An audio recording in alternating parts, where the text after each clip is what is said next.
Hello बच्चों, तो ये है आपका 9th part for class 8 chapter 7 geography. Okay, तो हमें यहाँ से पढ़ना था बीचेस के बारे में। और हम क्या पढ़ रहे थे? हम पढ़ रहे थे functions of sea waves.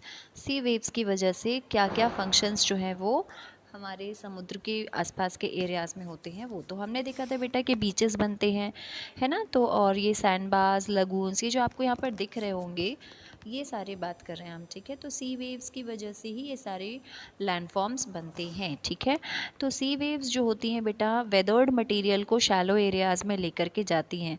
Shallow मतलब खाली एरियाज़ जो होते हैं, जो थोड़े से लो लाइंग एरियाज़ होते हैं, वहाँ पर ये सारा मटेरियल्स लेकर के जाती हैं।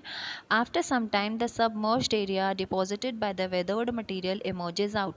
कुछ समय के बाद क्या होता है, जो सबमर्ज्ड एरिया मतलब आधा पानी से भरा हुआ एरिया जो होता है, इस वेदर्ड मटेरियल से भर जाता है और एक वहाँ पर नए तरह का एक लैंडफॉर्म बन जाता है ना। छोटे छोटे पत्थर हैं, पेबल्स हैं, सैंड है, मिट्टी है, कीचड़ है, रेत होती है।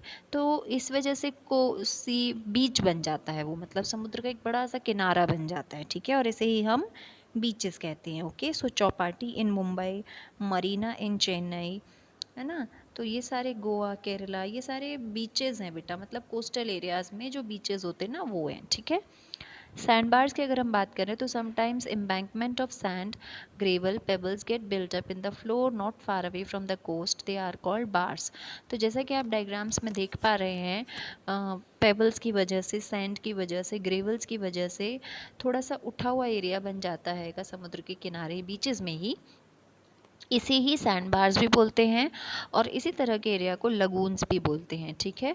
जिसके चारों तरफ पानी भरा हुआ और बीचों बीच छोटा सा लगून बन जाता है या लेक छोटा सा बन जाता है। कोस्टल लेक आप बोल सकते हैं। तो Chilika lake in Orissa coast is the lagoon है एक ना। पुलिकट टेक ईस्ट कोस्ट, वम्बनाड लेक, तो ये सारे लगून्स हैं, राइट। नेक्स्ट हम देखेंगे formation of soil, erosion and conservation. तो बहुत सिंपल से टॉपिक है बेटा, आप सभी ने पढ़ा होगा 6th-7th में कि सॉइल इरोजन क्या होता है ना।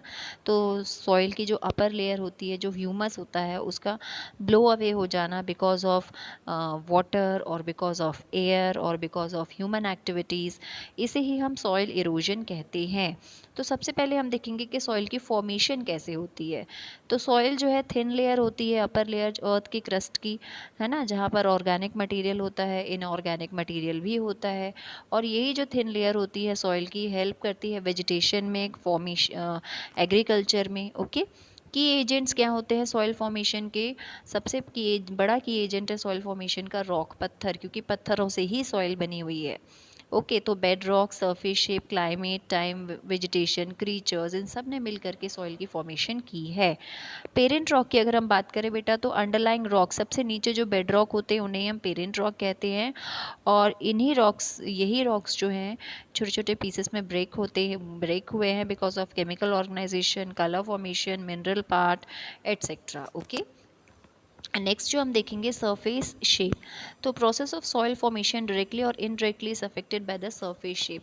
सरफेस शेप से अफेक्टेड है। Soil formation is a very slow process है बेटा, बहुत लंबा प्रोसेस है, ठीक है।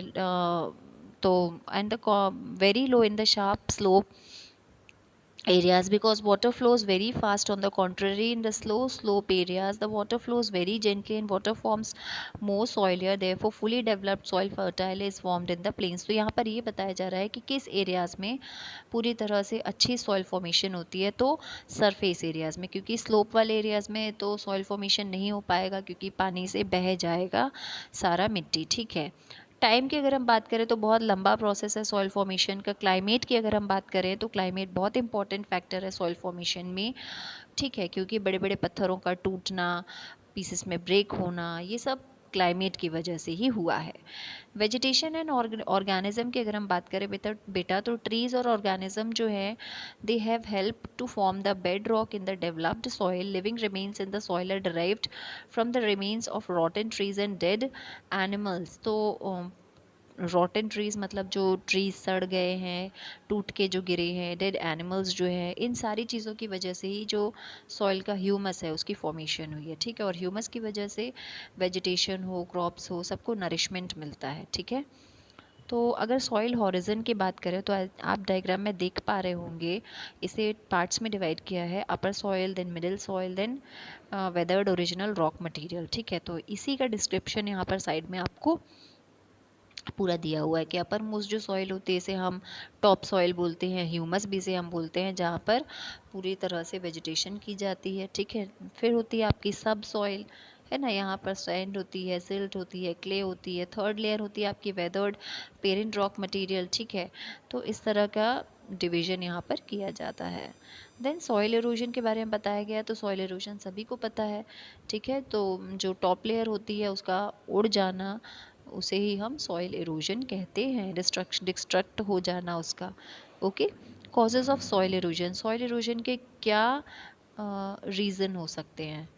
ओके, तो ओवर ग्रेजिंग होती है, देन हैवी रेन जो होती है वो भी टॉप सॉइल को बहा देती है। ठीक है, then cutting of trees, excess use of fertilizers, pesticides, uncontrolled irrigation, soil का यूज़ करते रहना डे बाय डे, इस वजह से सॉइल इरोजन हो जाता है। तो आप कंजर्वेशन कैसे कर सकते हैं सॉइल का, हम सॉइल को कैसे बचा सकते हैं? इम्पॉर्टेंट नेचुरल रिसोर्स है हमारे लिए, हम उसके बिना तो कुछ भी नहीं है। जब मिट्टी नहीं होगी तो हम वेजिटेशन कहाँ से उगाएंगे, खाना कैसे खाएंगे, है ना? तो सॉइल कंजर्वेशन तो मस्ट है। तो हम क्या मेथड्स अपना सकते हैं बेटा? हम पेड़ उगा सकते हैं, पेड़ों को प्रोटेक्ट कर सकते हैं, प्लांटेशन कर सकते हैं। सॉइल रिहैब का मतलब होता है बेटा the lands will become zigzag due to water drainage can be levelled to stop soil erosion. Water drainage का जो लेवल है हम उसे क्या कर सकते हैं, लेवल कर सकते हैं। ठीक है, मतलब somewhere the water is used extensively, somewhere it is destroyed like this. Controlled grazing, जो जानवर जो घास खाते हैं उसको हम कंट्रोल्ड वे में कर सकते हैं, ताकि जो घास है वो ऊपर ही सॉइल के बनी रहे और इसकी वजह से सॉइल इरोजन ना हो। हम फ्लड कंट्रोल कर सकते हैं, क्योंकि बाढ़ की वजह से भी हमारी जो टॉप लेयर है वो ख़राब हो जाती है। फिर हम टेरेस्ड फार्मिंग कर सकते हैं। टेरेस्ड फार्मिंग में क्या होता है कि सॉइल कंजर्व होती है बेटा, वाटर भी कम लगता है। क्रॉप रोटेशन हम कर सकते हैं। क्रॉप रोटेशन का मतलब है बेटा फार्मर जो है हर सीज़न में अलग अलग तरह की क्रॉप उगाए। हाँ, हर साल एक ही एक तरह की क्रॉप ना उगाए और कभी कभी फार्म को ऐसे ही छोड़ दे, ताकि जो है आपकी फार्मिंग सॉरी आपकी सॉइल की फर्टिलिटी इंक्रीज होती रहे। Okay, so go through all the videos and understood the chapter up till then. Thank you so much.